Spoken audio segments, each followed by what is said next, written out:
The EPA estimates that for every megawatt hour of electricity generated, waste to energy emits an average of just over half a metric ton of carbon dioxide equivalent gases. Landfills emit 6 times that, and coal plants emit nearly double.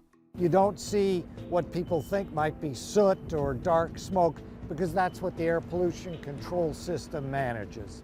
Covanta's public data shows emissions coming out of the stack in Stanislaus are far below U.S. federal standards. That's because Covanta cleans toxins out of its smoke and combusted gases using an intense filtration process with activated carbon and limestone scrubbers before it comes out of the stack. The air pollution control systems that weren't present on old-fashioned incinerators, the object of a lot of people's ire, but today this facility contributes less than 1% to the particulate matter in this county.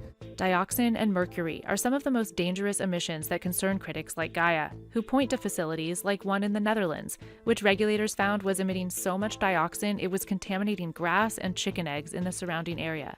Despite the air pollution control equipments and the monitoring, there are still a lot of toxins in that smoke plume, from particulates to heavy metals, lead, mercury, arsenic, cadmium. And here in the US, our monitoring systems and our standards are much lower than in Europe. But other scientists say air pollution technology has come so far in the last 2 decades that most common toxins have largely been eliminated. Studies have been done that have shown the amount of, say, dioxin that's emitted from all waste to energy facilities in 1 year is a fraction of what gets formed from forest fires. But the incineration process does still produce a lot of toxic ash.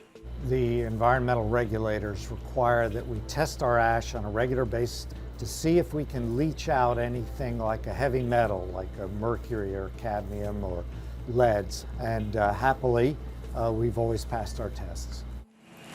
In Europe, they separate the more toxic fly ash and use the safer bottom ash to make things like concrete for road construction.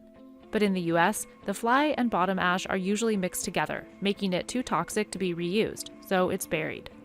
So behind us is the ash fill that we use for all the ash that's come from this plant for the 30 years it's been in operation. It's all right there. There's probably more municipal solid waste ash that we can use, but because of the negative connotation, I just don't see that occurring. And waste-to-energy facilities, along with landfills, are infamous for being built in disproportionately poor communities. Nobody wants to live next to an incinerator, or really any waste facility.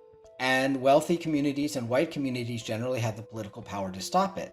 People ask, is it safe? And my immediate answer is yes. People ask me, would you live near one? My immediate answer is yes, I did for years before I knew anything about this industry. My town that my kids grew up in was a town that had one of these facilities. And yet the US has only 76 waste-to-energy facilities, compared to 410 in Europe. The Covanta facility we visited is one of only 2 in California. There's a real question about why California and why most of the US, for that matter, are so in love with our landfills. But it's a fact. It happens that we have a lot of land, something Europe didn't have that luxury with. It also comes down to the money. Landfills in the US are big business. While waste to energy is a $10 billion industry, the overall waste management industry is at $208 billion. Landfill companies like Waste Management and Republic Services have outperformed the market since 2015, allowing them to keep prices down and keep business up. For a ton of garbage, how much does it cost to, make it go away? And if you send it to a landfill, the nominal average around the country is it's somewhere between $50 and $70 per ton. To send it to a waste energy facility, just somewhere between, say, $85 and $120. One of the reasons Europe is different is because they're imposing basically a tax on anything that would go to a landfill. But waste to energy is also a moneymaker, with the EPA estimating revenues at $20 to $30 per ton of waste. Covanta was on a big upward swing before it went private last year when a Swedish investment firm bought it for $5.3 billion. In fact, incineration is one of the most expensive commercial ways to generate energy and to handle waste. So why then are companies like Amazon burning their waste instead of burying it? If Amazon sends all of its returns to a landfill, somebody could go to the landfill and see them. And that would be a horrifying visual. And when you burn something, you hide the evidence. And in some scenarios, burning it for energy may be the better financial choice. When we think about negotiated rates, the fees could be closer, and in other areas, in some cases, the waste energy tip fees are reasonably competitive with landfill tip fees, in part because of that restriction on landfill airspace or the lack of available places to take that. Another consideration is the carbon emissions from transporting waste. Sending it to waste energy may be a 1,000-mile transport proposition. The closest waste energy facility, we've got to haul it by rail halfway across the United States to get it there, because you typically find most waste energy facilities located in the northeast part of the United States, in Florida, in Minnesota. The reality is, both energy recovery and landfills are far less green than reducing, reusing, or recycling. You're arguing for last place. We know that the important thing to do is to keep as much material, and particularly organics, out of the waste stream. If Amazon returns were being repackaged and sold to people at a discount instead of being disposed of, then we wouldn't have to have this question about whether it's better or worse to bury plastic or burn it.